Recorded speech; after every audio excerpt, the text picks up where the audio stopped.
இந்த தேசத்திலே வாசம் பண்ணு. நான் உன்னோடு கூட இருந்து உன்னை ஆசிர்வதிப்பேன். அன்பானவர்களே, ஈசாக்கு குடியிருந்த கானான் தேசத்திலே பஞ்சம் உண்டான பொழுது ஈசாக்கு எகிப்து தேசத்திற்கு போகும்படியாக திட்டமிடுகிறார்.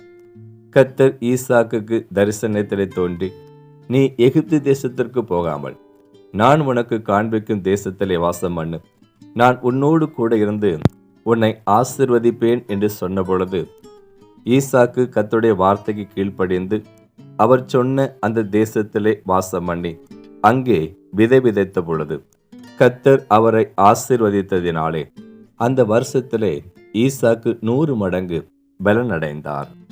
அன்பான தேவனுடைய ஜனமே, நாம் எங்கே பிறக்க வேண்டும், எங்கே வாசம் பண்ண வேண்டும், எங்கே பணி செய்ய வேண்டும் என்று ஆண்டவர் முன்பதாகவே திட்டமிட்டிருக்கின்றார். அவருடைய சித்தத்துக்கு நம்மை அர்ப்பணித்து அவருக்கு சித்தமான இடத்திலே நாம் வாசம் பண்ணுவோமானால் கர்த்தர் நம்மோடு கூட இருந்து நம்மையும் ஆசீர்வதிப்பார்.